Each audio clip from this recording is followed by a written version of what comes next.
Hey, what's up mga kaballers? Maligayang pagbabalik sa aking channel. At pag-usapan natin ang balitang Golden State Warriors tumaas na sa standings.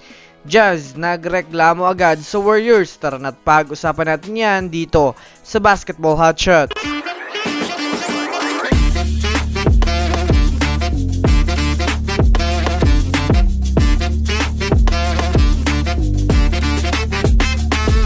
Una nga muna tayong dumako mga kaballers sa balita patungkol sa may bagong player na naman ang Los Angeles Lakers. Alam naman nga po natin sa ngayon mga kaballers na maganda ang pinapakitang performance ng Lakers ngayong season. Samahan pa natin mga kaballers, mayroon nga po silang malakas na momentum na maaaring manalo pa sila sa mga susunod na laro. Kasabay na rin nga niyan mga kaballers na makikita nga natin na maganda rin nga po ang pinapakitang laruan ng kanilang mga players na talagang paunti-unti na silang nag-step up sa laro para makatulong sa kanilang mga superstar.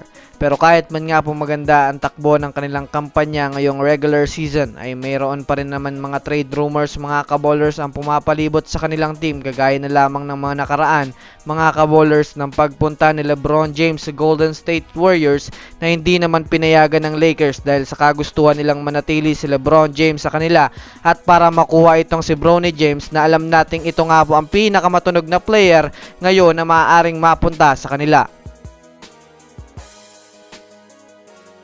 Samantala, dumako naman tayo mga kaballers sa naging laro ng Golden State Warriors at ng Utah Jazz. Sa ngayon nga po mga kaballers ay nanalo nga po ang Warriors sa Utah Jazz sa score na 137-140 na pinangunahan naman ni Klay Thompson matapos magtala ng 35 points na may kasamang 6 rebounds na sinunda naman mga kaballers ni Draymond Green na nakapagtala ng 23 points at Andrew Wiggins na nakapagtala ng 19 points. Bagamat man nga po mababa lang ang nakuha ni Stephen Curry na puntos, ay nag-average pa rin nga ito mga kaballers ng double-double dahil sa pagtala niya ng 16 points na may kasamang 10 assists. Kaya dahil nga po sa pagkakapanalo ng Warriors sa Utah Jazz ay sa ngayon ay tumaas na ang kanilang standing sa 27 wins na may 26 losses.